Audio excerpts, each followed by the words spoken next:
Hey, what's up? MacabreMandy here, and welcome to a random story time. I don't normally do this kind of thing because I normally don't even have the comprehension skills to do such a thing, but I've talked about this so many times that it's kind of a little bit easier to talk about. I don't know. Not actually clickbait, genuinely I think I was, but I was almost potentially kidnapped when I was in my early 20s. So there was this place that was like kind of like a bad part of town, and then there was this place that wasn't such a bad part of town, kind of in between. Well, I was going down the street that's in between the two, so I wasn't really in the bad town area, whatever, but I was nearby. Anyway, I was just walking down the main busy street, and then I turned over because I was just going to the store, which was actually super close, by the way, like a block or two ahead of me. And when I get to that street, I turn, and apparently this entire time, or maybe just that second, they decided, oh, hey, let's go after her. But there was this random van that goes by me. So it is a plumber's van, and that's all I remember. It was like red and white. The text on the van was like in italics or calligraphy, something like that. I know it was like super fancy. And all I got out of it was that it was plumbing in a little bit that it was in front of me. I didn't think to look for what the actual name was. I didn't make a huge mental note of like if it was red with white text or if it was white with red text. But this happened, and I didn't even realize until like pretty far into the conversation, which wasn't much of a conversation, that I probably was in danger. So, sorry, I'm waiting in the car. So I go around the corner and the van shows up. Well, the van apparently has more than one person in it because they stop in front of me, like they cut me off right as I'm about to go across the street. I'm like a few feet away from it. This old guy comes out. He's in like his 40s or 50s. I thought he looked like a harmless Santa reminiscent person. I don't know why I thought that, but I associated him with being friendly, like Santa. For some reason, he had a likeness, so I wasn't immediately alerted, and I didn't think it was anything weird. He's just asking me, after this van, by the way, pulls to the end of the block and parks. I don't know why that was a thing. Didn't even pay attention to that either. So it goes to the end of the block and stops, which means, in retrospect, I can't double check what the plates are because they're way too far now to register what the heck they are. And the italics or whatever, I can't read those because they're too far too, so I couldn't confirm the name of the van either. Great. So now I can't tell anyone of this experience after the fact, but also I wasn't there yet with my brain. I didn't realize yet that this was creepy. I never thought I would be targeted because, hey, low self-esteem here. I'm not someone that thinks that that's a thing. I've never really registered myself as being that kind of, visually attractive person that someone would want to come after, but I don't know what their intentions were. Might not have had anything to do with looks. Maybe they had very, very bad intentions unrelated to that. For whatever reason, I think it's because I was scrawny at the time. I was targeted, I guess, and it did take me a bit to figure out what was going on with all of this stuff. But, yeah. I was talking to this guy out of nowhere. He's just asking me over and over and over and over again, do you want to get in the car? Do you want to ride? No, it's okay. Do you want to ride? We can give you a ride. And it's just like super insistent, saying the same thing over and over and over again, but changing the phrasing very slightly. And it was just really weird. Like, oh, no, I'm fine. It's seriously just like right over there. I'm almost there. I don't need a ride. I'm okay. Thank you. Just saying no over and over again. But I kept like a foot or so, maybe a foot and a half in between us.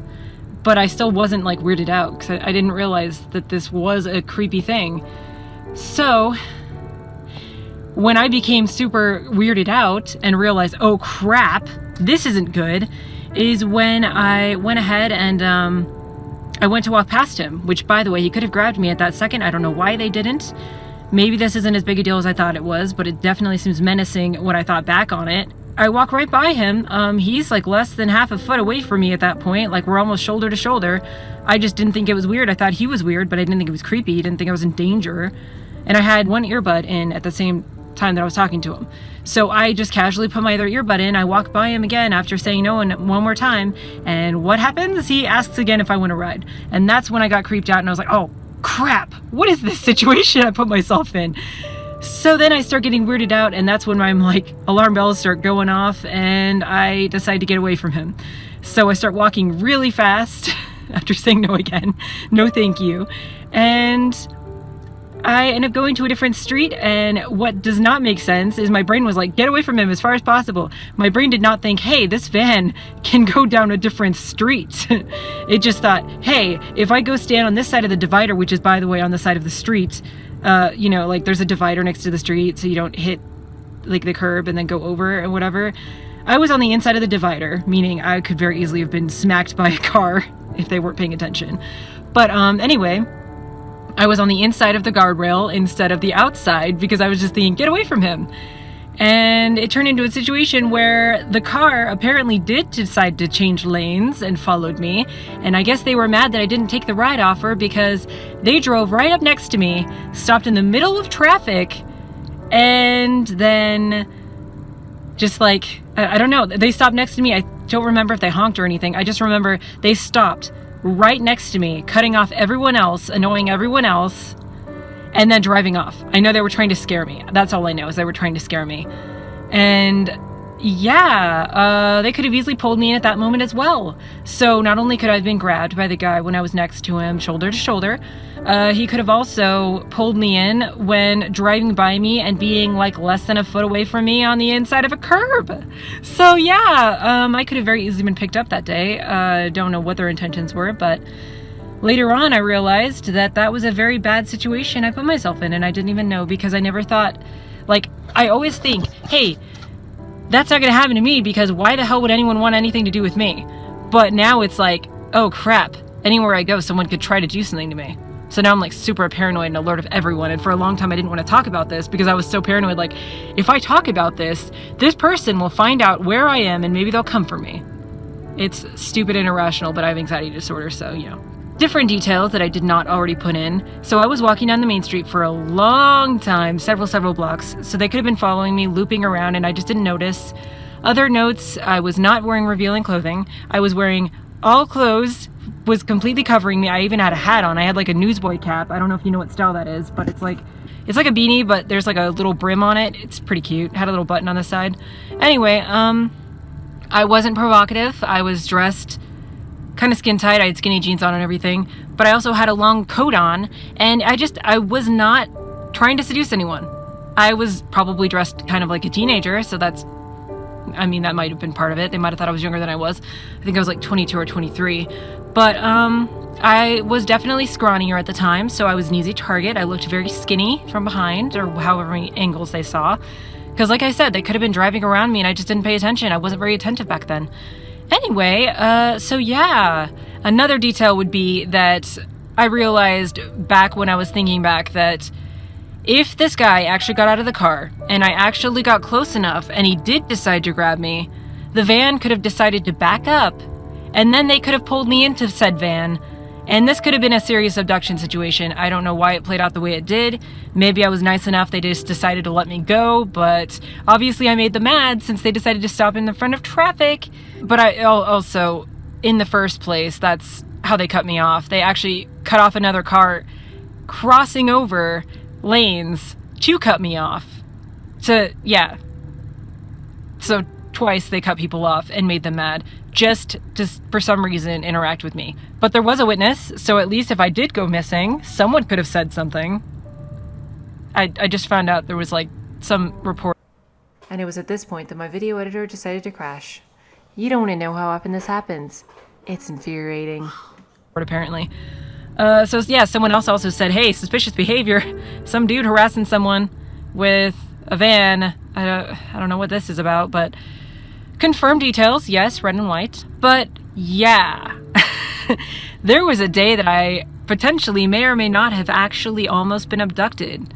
Whether it was for very nefarious purposes, or if it was innocent, or if it was just they confused me with someone that was actually a sex worker, which, by the way, it's okay if you do that kind of thing. No judgment here. You do what you gotta do. Okay, so a different time, totally different. This isn't even a story. It's just a side note. I think I might somehow present myself in a way like I might be trying to, come off in a welcoming sense to people. I don't know how to say that without sounding weird. Side note, the reason I was thinking that they might have been thinking that I was trying to get their attention on purpose is because this one other time I had a weird interaction where I used to customize my shirts So I had this one t-shirt I cut, and I shredded the sleeves so they looked kind of like this droopy, stringy thing on my arms. I don't know. I guess it looked kind of inappropriate, but I wasn't actually showing anything. It was a very modest shirt. I had a shoelace for lacing in this modded shirt. But anyway, I think it looked a little trashy because randomly, out of nowhere, this person in their truck, as I'm walking around, you know, about to cross the street, he stops me to say, "Hey, it's hot outside today, isn't it?" And I'm over here like, well, yeah, I guess. But that's another one of those moments where I was like, I look back and I'm like, that was a weird interaction, and I wonder why they were asking me that. Why were they asking me that? I do not understand. Anywho, thank you for being here, and I keep looking at myself. That's why I'm looking over here instead of looking at the actual camera. Also, my audio is going to be terrible in this entire thing, so I might have to re-record it later, but I might use this take because I'm very talkative right now, and this is probably the best we're going to get, even with horrible audio quality. Anyway, thank you for joining me for my weird story time and the thing that I was scared of talking about for a long time because I have anxiety and I get very paranoid about things, especially late at night. I'm still scared of the dark. Don't judge me. And I hope to see you on my channel again at some point. Thanks for joining me. Subscribe if you want to see more from me. Like this video if you thought that my rant was incoherent and enjoyable in the way that it was incoherent. And thanks for watching. See ya.